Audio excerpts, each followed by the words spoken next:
One of Trisha Paytas' biggest gripes is being compared to Gabbie Hanna. She's even gone off on Ethan Klein and his mother for making the comparison. On Frenemies, you did a whole episode, Trisha Paytas for Gabbie Hanna, when you know she triggers me, comparing me, saying I'm the same person, that they were the same person, that I'm a liar. Show me a lie.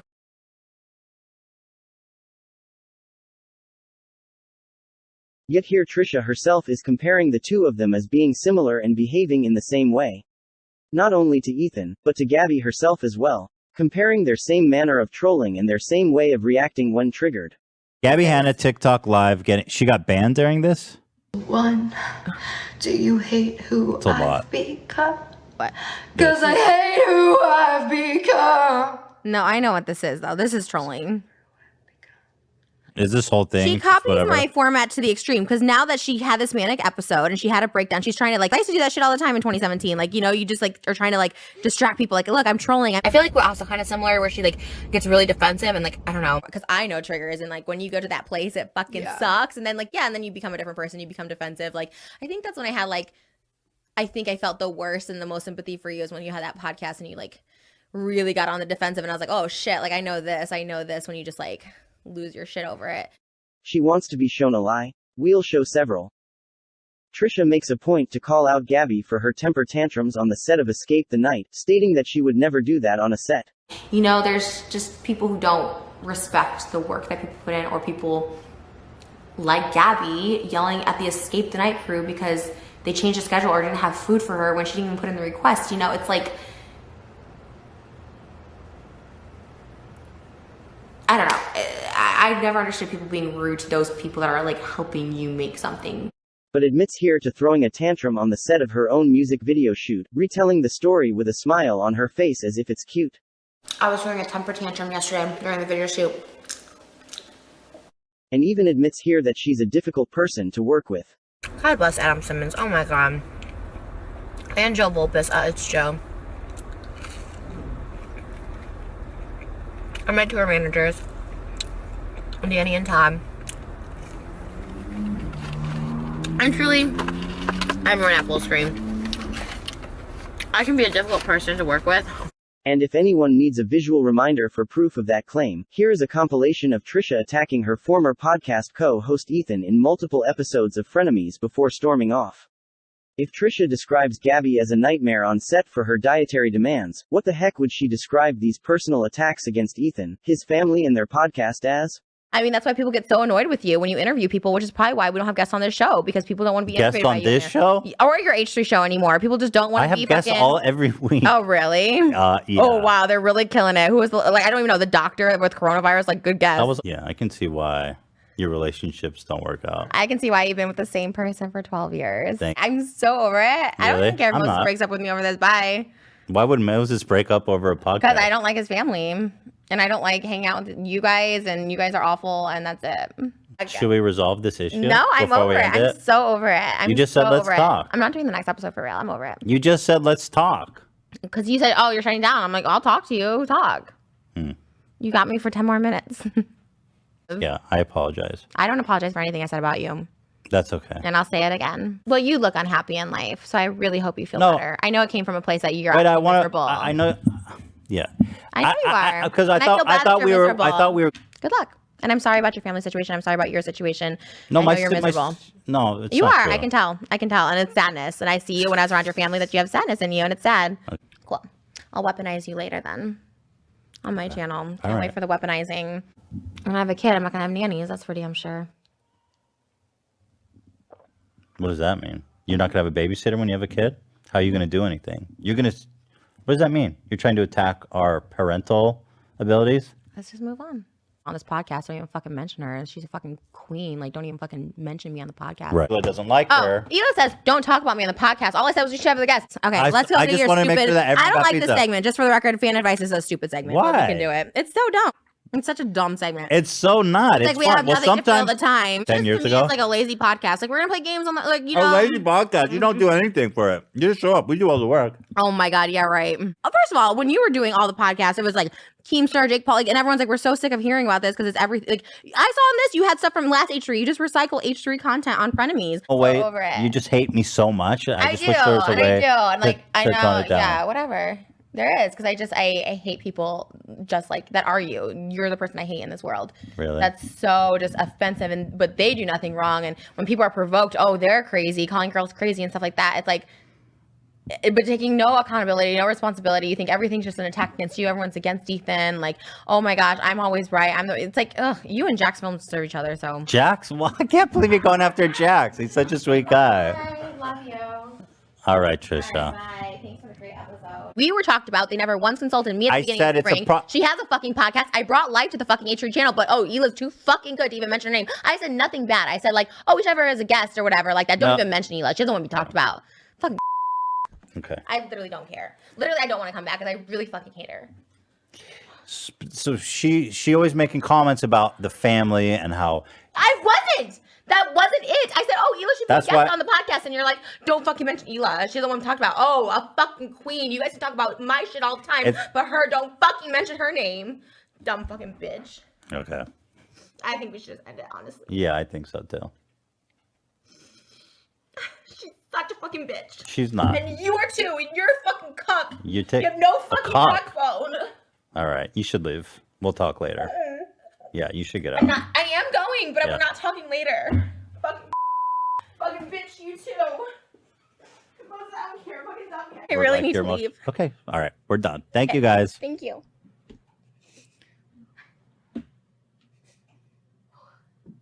In another hypocritical instance, Ethan comments on someone's mental stability and Trisha corrects him and says that they shouldn't diagnose people like that.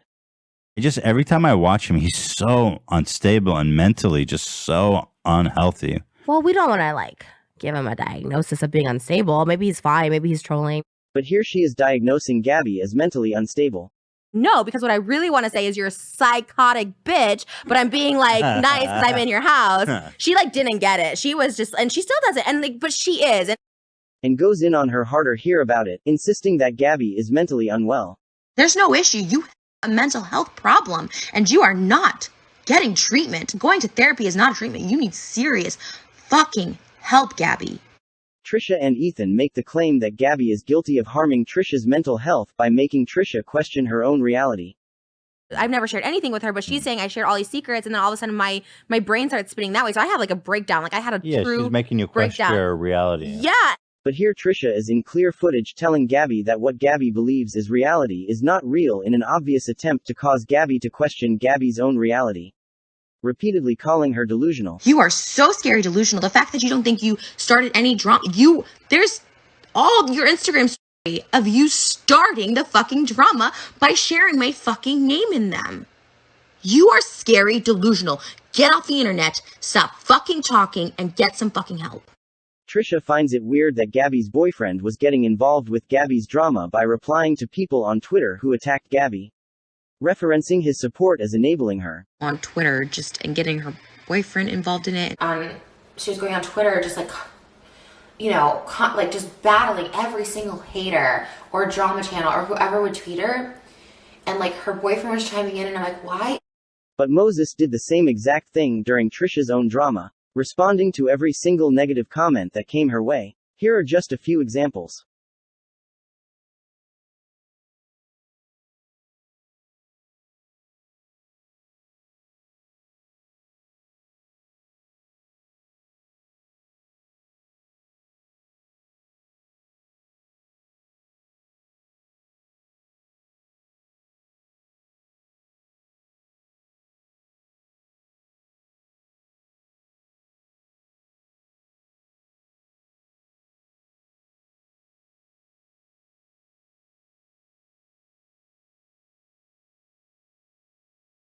So by Trisha's logic, Moses would also be considered an enabler. Here she shames Gabbie for harassing an alleged minor on a forum. She was she was harassing a 12-year-old recently. But she herself has a history of harassing minors. One case in which one of the minors begged and pleaded to be left alone. I'm just gonna say it, Trisha Paytas, this is not, sorry, just you have been completely rude to me multiple times, saying she doesn't have a personality, she can't dance, she's basic. You have your own problems, please stop worrying about mine. And that's all I have to say on that. Quite honestly, I just, please stop talking about me. You're not a very nice person. And instead of stopping, like asked, she doubled down and continued to harass that minor, using the excuse that what she was doing was okay because others were being harsher. Being held accountable for your actions online, for behavior that I think is not acceptable, isn't rude. You said, Trisha Paytas, you've been rude to me multiple times. We've never met. There are people being way harsher on you. In another instance of attacking a minor, she acknowledges coming after Gabbie Hanna's high school-aged sister, laughing during her apology for it. I do apologize to your sister that I trolled on TikTok. She was really upset. She was really upset. What was the thing I did? What was her TikTok? It was something. I think you just commented something about she was embarrassing or should be embarrassed or something. No, she's like, I can't remember what it was. I feel bad. I don't either. I don't know I don't how old she remember. was. I feel bad. I'm sorry. There's not much I feel bad about. Like Cecilia, Trisha, sorry. Is that her name, Cecilia? Yeah. Because then she made like a follow-up TikTok. Oh shit! Like sometimes I truly feel bad, especially when they're like young. Like I don't know how old she is. She's like a high schooler. In another hypocritical moment, Trisha acted as if it were wrong for Gabbie to come at another channel for its low views. She shitted on a girl for having 4,000 views on her video when her podcast gets 20,000 views. I'm like, girl, like yours is not any. Like why? But is guilty of doing the same exact thing to multiple smaller channels. I called out this commentary channel that has like literally 2,000 views every video or whatever. There's a lot of drama channels that have like 2,000 views a video. There's not whatever. On the last episode of Frenemies, she accused Gabbie Hanna of starting the herpes rumor about her. Over me doing a video saying, Gabbie, I don't have herpes. You're a psycho. Leave me alone. Like that's the video. That's all I said. She started the rumor about me, and that's why it's so frustrating. But she knew that wasn't true, because she herself admitted in a prior episode that it was Shane who started the rumor, which she heard from multiple other people. Not to bring it all the way back, but I've always heard like Gabbie Hanna had said that that he was the one that told her I had herpes. So why would Shane tell her that? Because they were really close at the time that I was like in the whatever David's femme group and whatever, and him and Gabbie were close, and like so I've heard it from other people, and I'll just say that like other YouTubers that were mutual friends of us also said Shane talked shit about me, and I never wanted to believe it. And on the subject of the herpes rumor, she claimed that Gabbie's Instagram story about the herpes came before her video where she exposed Gabbie for it. And then when the herpes thing came out, she posted on Instagram the text message with my name and herpes in it. And that's when I made the video. I'm like, Gabbie, you are psychotic. You've been harassing me for years. Like, leave me alone. This is my leave me alone. But neither Trisha's name nor picture were visible in that Instagram story as they were blocked out. At best, the internet had only guessed that it was Trisha, which Trisha confirmed by posting her expose video on Gabbie shortly after where she addressed the herpes situation.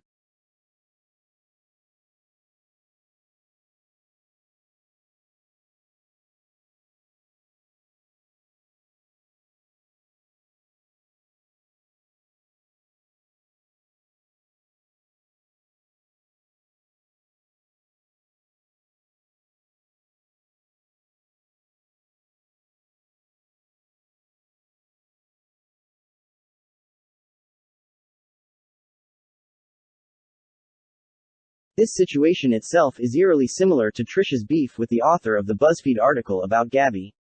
Trisha claims she never mentioned the author of the article on Twitter by name, but she publicly spoke out against her first, drawing attention to the author whose name was publicly attached to the article. And I didn't even mention her on Twitter, the author. The author inserted herself. So, like, that mention, I never mentioned her. I just said, like, whatever. And then she inserted herself and said some bullshit tweet. But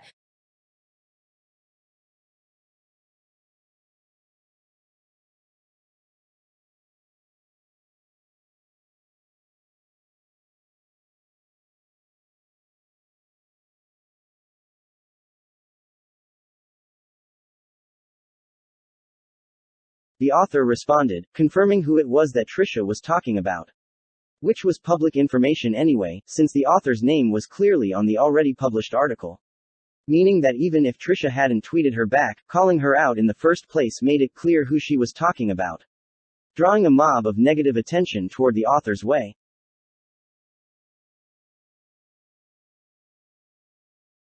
Which Trisha ensured by publicly stating that the author had triggered and traumatized her.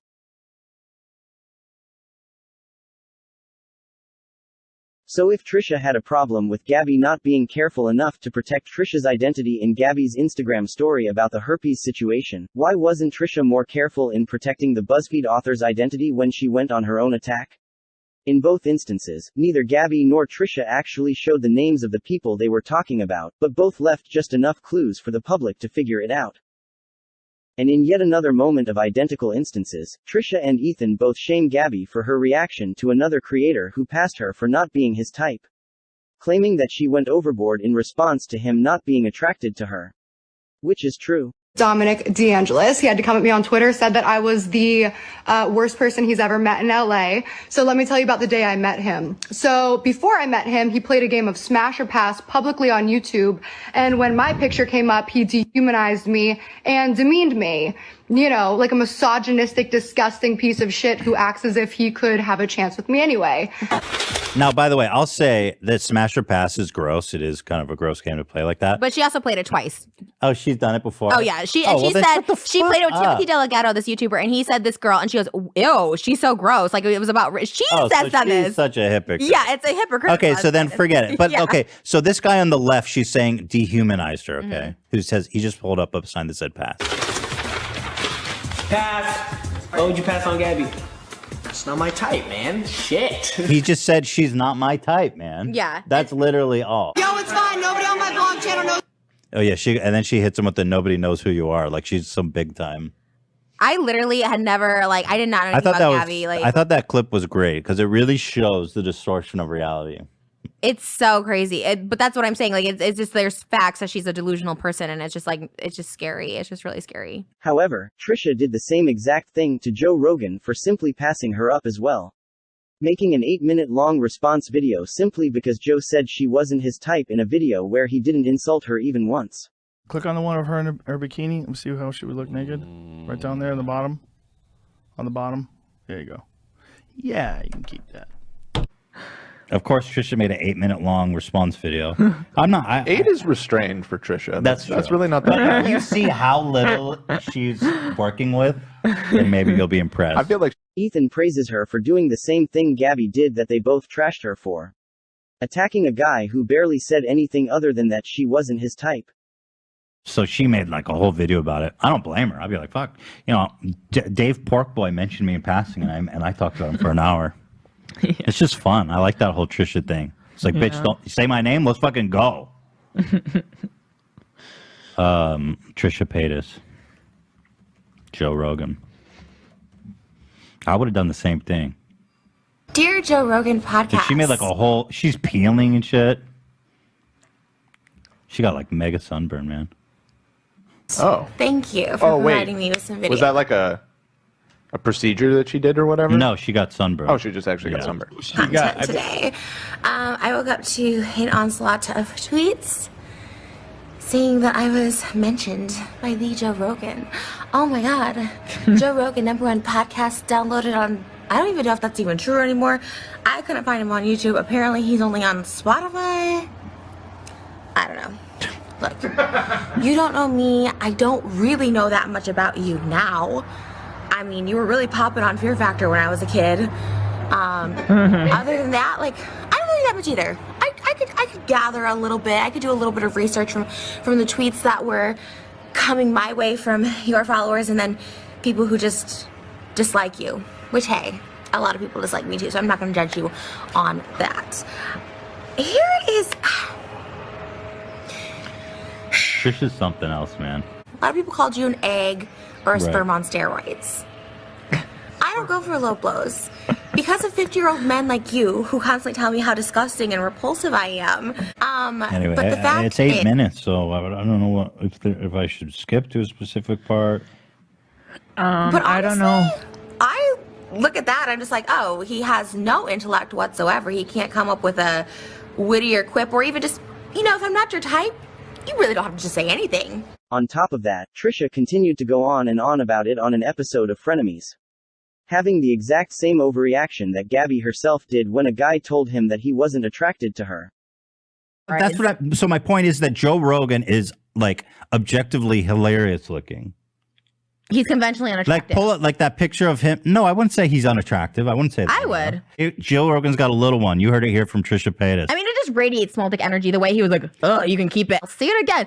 If a guy has to go out of his way to say how unattractive you are, there's something like deep rooted there. Because if I was truly unattractive, like, I don't know who was like unattractive, but like a really ugly troll or something, you wouldn't say that to someone who's disgusting, right? By whatever your standard is, whether that's a big fat person or whatever. She even admits here that Joe didn't say too much about her, but since she believed in her head that he wanted to say more, she went off on him. Which is exactly what they accused Gabbie of, distorting reality and overreacting. Trisha even pulled the same insult by acting like nobody knew who Joe Rogan was. He hosted Fear Factor. Ew. I love Fear Factor. That's the only time he was relevant, was like in the 90s hosting Fear Factor. No, he's he's huge. He's What are you not. It's not like he's like, she's fat and gross. No, it was, yeah. But no. in my head, I think he was probably thinking that. He wanted to say it. You could tell. He said, I'd pass on that. He wanted to say more, but he held his tongue. Yeah. Which is good. I mean, that's it what shows keto progress. brain is going to do you. That's why I didn't want you to do keto, because then you're going to end up like Joe Rogan, just out of his fucking head, having people about UFOs. Because I researched him a little bit, and he does like, people who talk about like, he believes like UFO shit and stuff like that. I don't know. I know nothing about him other than the Fear Factor stunt, but yeah, Joe he was Rogan's on a pretty show wild. too, like a radio show. Like, what was it? News radio. Awful on that show too. Just Oh, see, you can never go for heard of that kind of stuff. He's just not Well, anyway, good. he basically just said, oh, I'd pass on that. And then you made an 8-minute video. And I was like, let's fucking go. Yeah. Trisha and Ethan claim that they haven't spoken about Gabbie on their podcast and that her believing so is crazy, with Trisha citing them only speaking of her once and Ethan claiming he had no recollection of speaking about her at all. Gabbie Hanna. Gabbie. It's just like, I just get scared already because she's like, she thought we talk about her every episode when we mention her like Oh, one yeah, time. she said, so. she did have a great take on Twitter. She goes, she messaged me directly on Twitter. She said, Ethan, since I'm a reoccurring topic on your show, I was like, She goes, I don't remember one time talking about her. But here they are in episodes number 3, 4, 5, 8, 10, 15, 16, 17, 22, 27, 29 and 33, bringing her up in some capacity unprovoked. Who do you currently hate on YouTube the most? Oh my God, wait, what? Oh, easy. Who do I hate? Oh, you're going to get me in trouble. Hannah, it's Hannah. Hannah, yeah. I don't understand this drama with you and Gabbie Hanna. She's like irrelevant. So I don't even want to talk about her because she gets like no views. Like, what's even the point? We're like the two like losers that have been on YouTube for so long, just going at it and not getting views for drama. Why do you Still, guys hate each other so much? The only reason I hate, the only reason I disliked her for the beginning was she like wanted to be my friend. I finally had to tell her, hey, you told my boyfriend I had herpes when I didn't. She told Jason I had herpes like before I even knew her. And then he didn't want to like fuck me for a long time. And then he's like, oh, but Gabbie said, I was like, what? Yeah, a couple weeks ago. This bitch is crazy. Yeah, like the highlights, you always say Trisha Paytas versus Gabbie Hanna, Trisha Paytas, and you know, I don't even get a percentage of the highlights. This is the worst. I literally made fun of someone the other day, specifically Gabbie Hanna's podcast, where they were like doing Cards Against Humanity on a podcast. Like, what the fuck? This is not a YouTube collab. I said something about Gabbie Hanna being like, look at this. Like, I hate Gabbie Hanna too. Like, I actually hate that girl because she lied on me. She's collabing with Gabbie and like being like turning into Gabbie Hanna, and she didn't screenshot it. And he goes, she's not telling me the truth about fucking Gabbie Hanna. Like, I'm going to expose these texts. I have a good grasp of people who are actual psychotic people. And him and Gabbie Hanna are psychotic people. I thought about Gabbie Hanna too. I'm gonna keep my name out of your mouth, bitch. Once you hit down to Trisha Paytas' level, then you are also trash. Gabbie Hanna. Damn. You know. Charles, the Dixie family. Gabbie Hanna. But I've always heard like Gabbie Hanna had said that he was the one that told her I had herpes. Step your shit up. What do you think about what's the thing with Gabbie Hanna? They would give people like animals. They gave Gabbie Hanna like a sugar glider that's illegal. I know you're not on good terms with Gabbie Hanna. Oh yeah, I'm not. I don't like Gabbie Hanna. I have my own issues with her. Biggest mean girl of 2020. Let's get a drum roll, please. This is a big one. Gabbie Hanna in third. Really close between you and Gabbie, actually. Gabbie's not mean. She just needs help. Most dramatic creator. Jaclyn Hill. Austin McBroom. Gabbie Hanna. Greatest breakdown. Greatest metal breakdown. I don't think they're gonna show up. Well, let's say, but they might. Like, let's say Gabbie Hanna is nominated for greatest mental breakdown. She might show up to accept. No comments. And I mean, that would be great. I would present her. And then I can see us getting a little argument during her acceptance. And then we could play her off. We can play the music that's like, okay, play her off. And here are a few instances of Trisha tweeting about Gabbie unprovoked.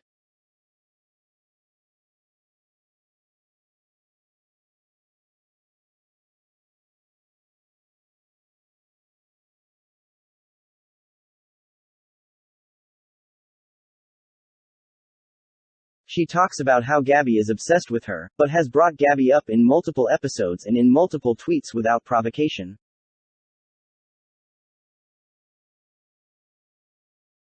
And when face to face, admits that she herself is obsessed with Gabbie's podcast and has picked up her mannerisms. A woman she has claimed this whole time terrifies her. Oh my god, it's so funny in person to be here. Like, even listening to you like scream, I'm like, I started picking that mannerism up because I've been like obsessed with your podcast. And prior to her time on that podcast, she had admitted that she watches it and copies things that she hears on it. It's pretty clear that one of these girls has a very strong obsession with the other, and it's becoming more and more clear that it isn't Gabbie who has it. I literally don't care because I've actually hated this person. I would not go to their house. Actually, I'm like really fascinated by her. I'm a secret fan. I'm like a secret hater fan. But again, as someone that I follow and I'm invested in, and I'm like sad that she doesn't post podcasts anymore. We don't vibe. We're not on the same page, but like I'm invested in this person. And that's Gabbie Hanna. I used to say I hate watch Gabbie's podcast, but I don't know. Like, are you hate watching if you're waiting for it every week? Then I think in reality you're just a fan. So when Trisha finally got on Gabbie's podcast, she told a number of lies and shamed Gabbie for doing things that she herself has done. One example was when Trisha became upset when Gabbie expressed that women should support women. I think that we need to like stand together as women. But that to me is sexist on itself. Just because you're a woman, I gotta be like, yeah, go get it. You're allowed to opinion. Totally. You're allowed to have your own you opinion. You can't be like, as a woman, you should be sticking up for me. It's like, I don't think your I'm music allowed. sounds good. Even though Trisha has pushed that same agenda. I just like female YouTubers being there for female YouTubers. I just like that. I mean, you know, we all should support each other, but females are vicious. Females are vicious people, so I like ones that are nice. I love her merch though. It's like girls supporting girls. It's like this bright yellow stuff. I literally ordered like everything on Fanjoy. And even expressed public disappointment in women who failed to stand up for other women. Criticizing female Barstool employees for not sticking up for her when she was being made fun of. Stating that she was more disappointed in the women than the men. Both girls and guys I'm super ashamed of. Mostly girls. Like, the two girls in the clip saying, you know, oh my god, they'll throw up on me. It's like, you know, to like evaluate. They're haters though. Like I said, I envy it. So does she believe that all women should support women or only that all women should support her? Speaking of support, Trisha told Gabbie that she doesn't talk to the drama channels because that comes across like she's feeding them information.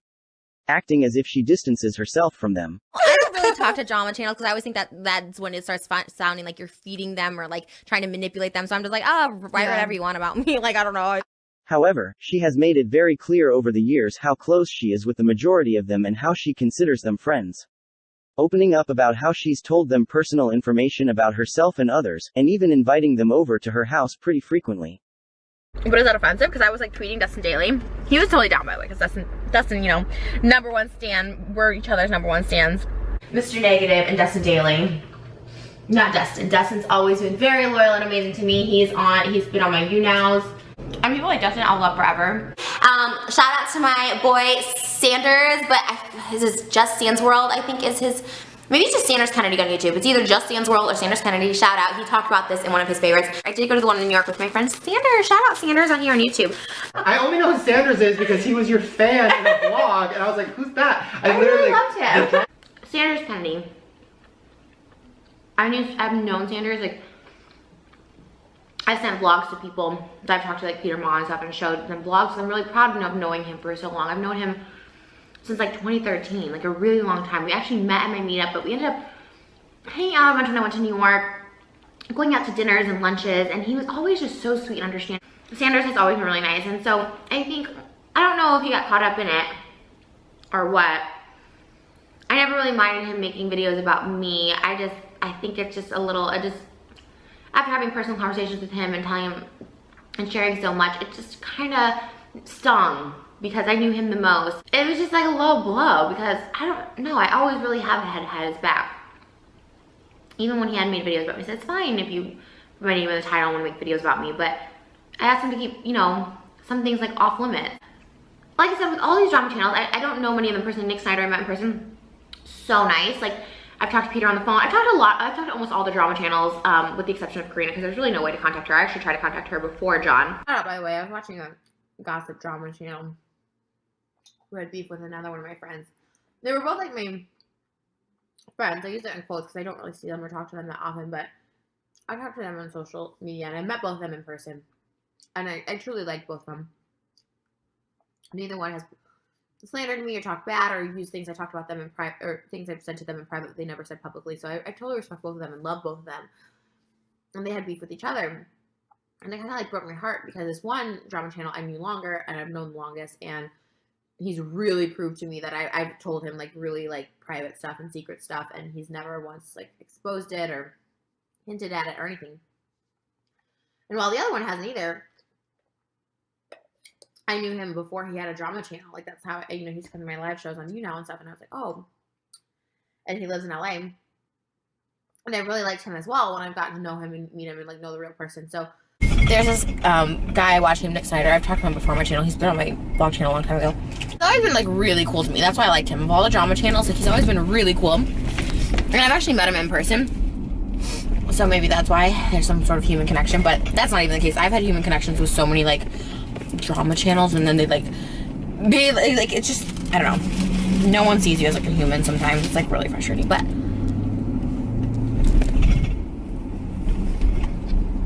I've hung out with Nick in LA and stuff, and I just watched Peter Mon's Chinese buffets on my mind. Peter Mon, oh my god, I'll text you.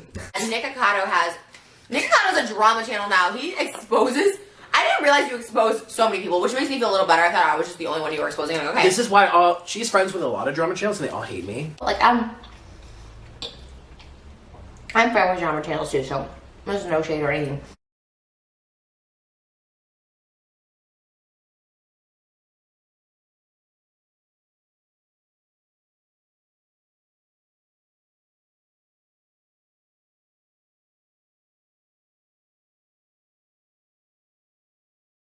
And on the topic of subjects that Trisha lied about in the podcast, here's another one. She told Gabbie that tweets from her to Gabbie did not exist, telling Gabbie they had to be photoshopped if they did. You've like tweeted before that like every time me and Gabbie hang out, we never get a selfie together, and I'm like we were friends. I thought maybe these are like Photoshop tweets because I definitely never said no, they're that. still up. I need to see these tweets. There's no way I tweeted that. We'll look them up after. Here are a few of them.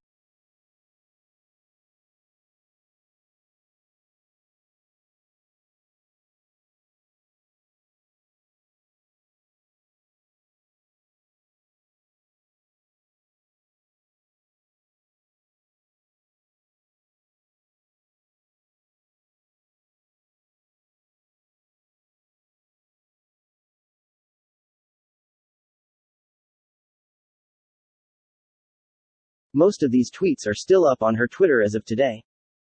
Another thing Trisha has claimed wasn't real was the infamous birthday invite, stating that she never told Gabbie her birthday, let alone invited her to it. Reality like set in, and I was like, I've never even said like my birthday to this girl. I've never shared anything with her. But here Trisha is admitting that she did in fact send Gabbie an invite. They both recall how it happened differently, but there was an invitation given. The idea that like we had never spoken, and like I invited myself to your party, where like that was another feeling where like I went back and like looked at the messages to make sure I wasn't crazy. Like we talked a lot, and like I don't remember it. Really swear to God, because I'm like here in person. I don't remember it that way. Like I just remember being like, you're like, oh, you're having a party. Like that's what I thought. And I sent you the invite, of course, but I don't remember. But I didn't even like ask you about the party. You just sent me the invite. Like if you look at the text, like the last thing I send you is something about like a snack, right? And then like you text me and you're like, come to my party, because we were like friends. Like we talked about. Not only that, but Gabbie has proof that it happened the way that she recalled it. As you can see, they were discussing something different in the texts prior before Trisha randomly invited her to her party.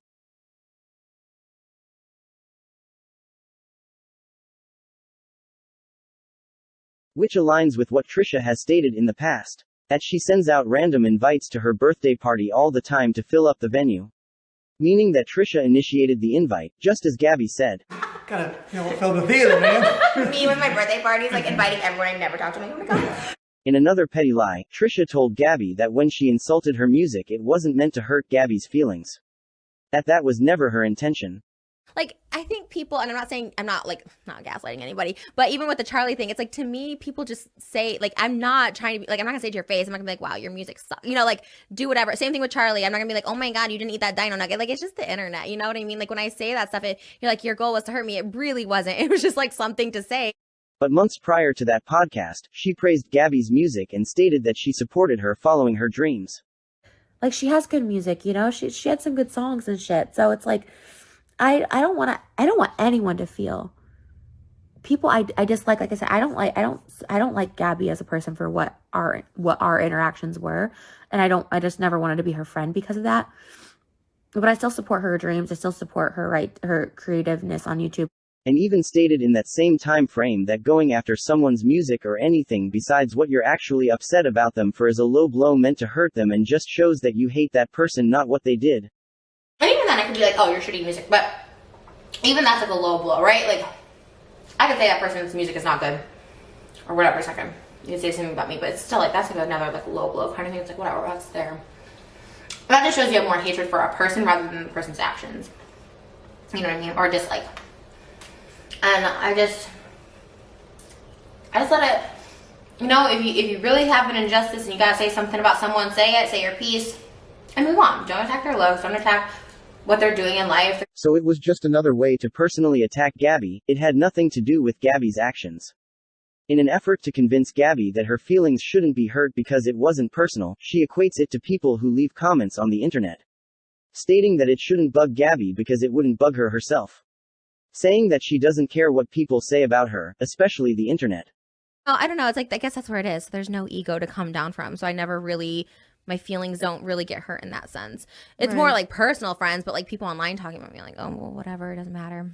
But she has made it a point in the past to let even her boyfriend at the time, Jason, know that what the internet thinks of her and what people say about her affects her deeply. And that she cares a lot about it. Does it annoy you that everyone thinks you and Jason were never really a couple and that you do it for money, or do you not care? To me, Jason doesn't care. To me, I do, because it's so frustrating. It's so frustrating. Jason doesn't care, and now he understands why I care so much about what people think of me online. But why do you care what people think? I'm explaining it to you, babe. Oh, okay, go ahead. Sorry. Because it's a humiliation thing. I care. I care a lot. I told you, this is all I have. You just asked, why do I care what people think of me? Because YouTube is my thing. So, why is it that she mocks Gabbie for caring what people say when she herself has admitted that it takes a personal toll on her as well? On a more serious note, Trisha convinced Gabbie that she had no idea about the physical altercation that Gabbie went through with YouTuber Ricegum, when she in fact did, which she not only knew about but mocked Gabbie for, calling her a liar when she said that she was the victim of an assault. And then the Ricegum thing, which, I mean, I don't want to rehash it or like restart drama, but like, what the fuck was that? I don't remember any of that. Like, I remember like the thing, but I don't remember like any of it. I was so. It was just basically like he made a video or two about me, and then in person on Snapchat, I was like, "Yo, let's rap battle right now." Yeah. And then he said no, and I was like, "What? Your ghostwriter's not here?" Like joking around because he had already said like, I have a big nose, I steal joke, like just he made these videos like really inflammatory about me, so I thought it was fine. And then he held me down, yanked my phone from my hand, and broke my phone. Oh Jesus! If you aggressive. Like watch the interviews, it starts with "I didn't fucking touch her" to like, yeah, like of course I had to touch her to take her phone, and then it turned into, I mean, obviously it's her phone, she's not gonna give it very easily, so I had to wrestle her a little bit to get it. But like, what the fuck? I don't remember this at all. Dude, That's was really crazy. It was really that's fucked up. I don't know. I gotta well, maybe I won't research it, but that's interesting. I didn't know that. Yeah, I definitely had it all saved. People like I also did file a police report about it because I mean he broke my phone and had marks on my body. How come that wasn't big? Was it big? Maybe I was just so out of it. A man, a 6 foot whatever the fuck man, just pinned me down and broke my fucking phone because I asked him to rap battle, and I'm the bad guy. Like, it's crazy. Because I had heard about it, and I just thought it was like an online, because I mentioned it once, and I was like, oh, and the rap battle sucked. I didn't even know what it was. I had no idea what you did, but I didn't know it was that. That's fucking weird. I thought you guys were like, went back and forth with like a rap or something online. How could she tell Gabbie that she wasn't aware of the physical altercation when in all of these videos and tweets prior she's bringing it up, claiming Gabbie lied about the assault? Lie on yourself, like, do your own drama, you know, like, say people scratch you over a phone, whatever the case is. Don't lie on me. Don't lie on me. Like, all of Gabbie's dramas, like her thing with like Ricegum, which was like proven lies, and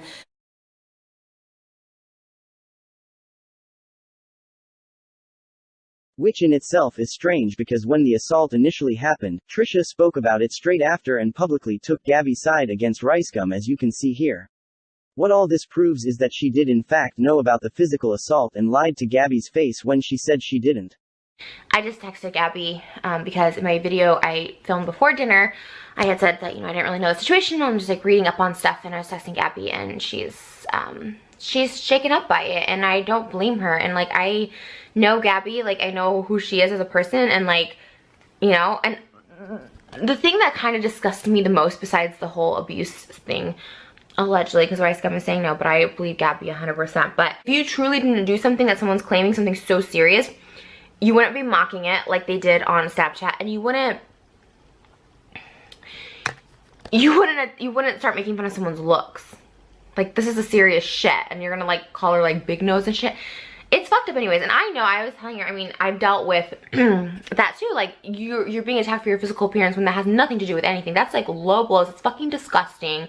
Neither one of them have room to talk, first of all, on appearances. It just pissed me off. It really made me angry that they escalated it to that. Okay, so you want to defend yourself. Like, you don't fucking mock that shit. You don't fucking make fun of the person's appearance. Like, what are you thinking, dude? That disgusted me more than a lot of the other things. Obviously the hitting, but before, it's just gross. She has a history of not only questioning victims who come forward, but mocking and vilifying them for it as well. Even though she claimed on the Frenemies podcast that she has never doubted a single person who has ever come forward with any kind of accusation, and shamed those who did. You know, this is 2021. We stand by victims. We stand by people saying the truth. And in another attempt to vilify Gabbie, Trisha told her on the podcast that she didn't want to talk about Shane because she didn't like when people piled on one person who was already receiving hate. That she didn't want to contribute to that gang up. But after leaving the podcast, she told the internet that it was Gabbie who refused to have that conversation, and that Trisha was upset that she didn't get to share their mutual grievances about him. As if Gabbie prevented offering her validation by not publicly confirming that Shane was a bad guy. People love to, it's kind of like this, like what you were saying, but on a bigger scale, people like, it's cool to hate Jeffree sometimes. So and that's what I didn't want this to be, is like people, because my issue was this last year, and I did not want people to like be like, fuck Shane, you know, he's also this and he's also that. Like, this was my own issue, and it had nothing to do with their allegations. Just want to hate Shane. They want to pile on, right? Oh, Shane did something else that we don't like love. He's not perfect. Like, let's pile on. And I didn't want that. I don't want to pile on.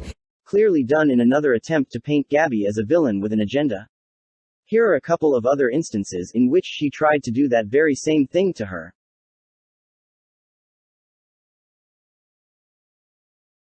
The accusation of being an R apologist. What's ironic about this claim is that Trisha herself is also an R-word apologist.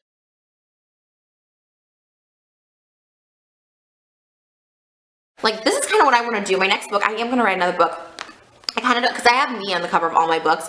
And I have an erotic fiction, but I would like to do one of just like a blank cover and just like completely disassociate with me. Almost like writing under maybe even like a pseudonym. I would love to promote it though. That's the only thing. Like, I would love to promote it as like mine. That erotic fiction? It was a book about a main character finding the R word to be erotic. I'm gonna say all allegedly. I don't really know. Does anyone ever really know?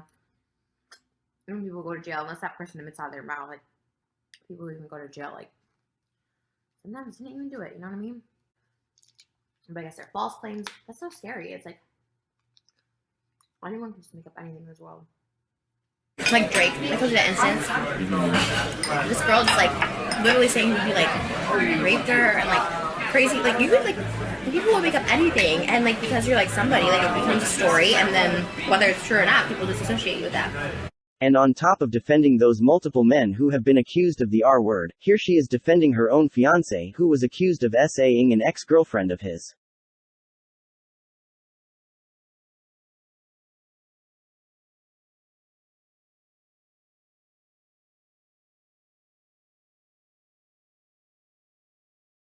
Weaponizing pregnancy. During Gabbie and Jesse's situation, Trisha inserted herself to remind Gabbie that Jessie was pregnant with her rainbow baby and that Gabbie was causing this pregnancy unneeded stress.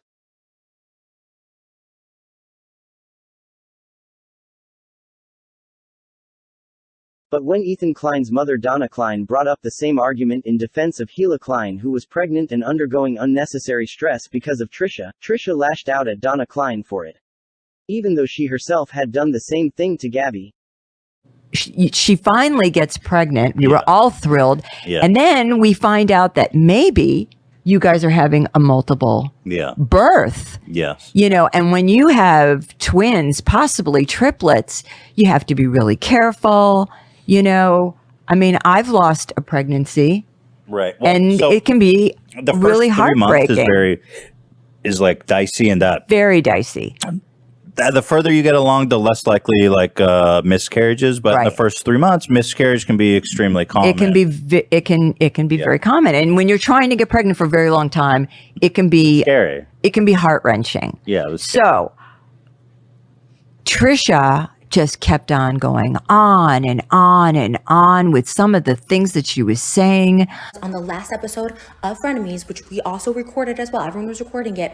I brought that up. I said, why would your mom text the most vile, disgusting? I can't even speak it right now. I cannot speak it right now because she put blame and the weight of something so heavy on me that I have to wait this out now with it because of her. She's a vile scum. I cannot repeat. I can't even put out what she said. And when I asked Ethan, I'm like, your mom texted this?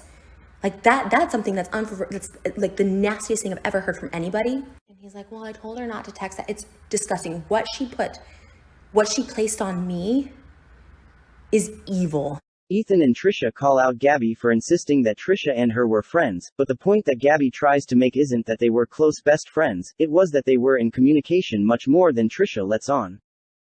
The way Trisha spoke about Gabbie, it was as if she'd never privately spoken with her in her entire life and that there was no foundation of communication there ever. Which we've proven throughout this video is a lie. She does this in an attempt to distance herself from Gabbie to make it appear as though Gabbie's gripe with her is based off of delusion and has no bearing. Also, just imagine being so obsessed with trying to prove someone's your friend. It's like, okay, they said you're not your friend. Like, chill. Oh my God. Right. But even within the first minute of Gabbie's podcast, Trisha agrees that they spoke on numerous occasions and had heart-to-hearts. Proving not that they were best friends, but that they had more history than Trisha let on. Trisha wants us to believe that she had absolutely no kind of past with Gabbie and that their drama sprung from delusion, but as we've proven throughout this video, that isn't the case. They clearly knew each other more than Trisha let on, and there were clearly valid reasons, not delusions, for their beef. I've wanted to talk to you, I feel like, for forever, just because, I mean, even before, like, all the drama and stuff, like, I would talk to you, like, I'd reach out to you all the time. Yeah, that's true. We would have some, like, cute heart-to-hearts or whatever. Yeah. Trisha spun this narrative as if Gabbie was simply a fan who was obsessed with a random creator that she had never had any sort of personal contact with. When they've clearly had a very long history with each other that Gabbie did not make up out of thin air. Gabbie even clarifies that here in the podcast, stating that she was confused by Trisha's claim that they had never spoken and never had contact with each other, when that clearly wasn't the case. It's obvious that it was never about Gabbie insisting they were best friends, simply that they had history and knew each other more than Trisha was telling people. Gabbie even states that she's aware that it was probably just kindness on Trisha's end to engage in multiple conversations with her, but her point is that those conversations happened. Whereas Trisha wants us to believe that they never existed. I was just, I guess, confused by was like the idea that like we had never spoken and like I invited myself to your party where like that was another feeling where like I went back and like looked at the messages to make sure I wasn't crazy. Like we talked a lot. You don't know me, I don't know you. If someone I literally don't know. But I think that's where our discrepancy is because like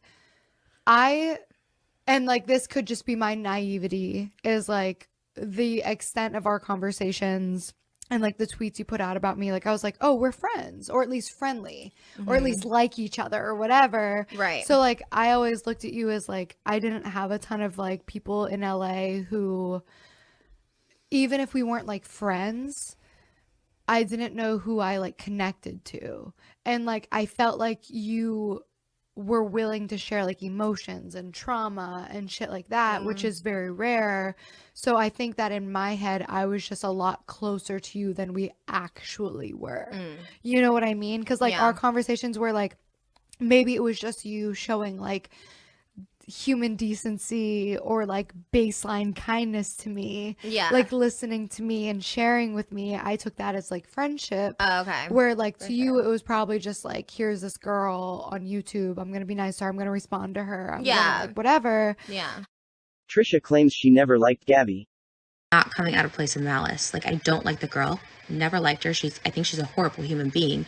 And wants us to believe that Gabbie is crazy for considering them friends or anything more than complete and absolute strangers. I'm not saying this lightly, but like it really is scary, like the obsession, like the little lies that she says to be like, we were friends. That was nice until the end. I had to be like, I don't know what to say, like this never happened.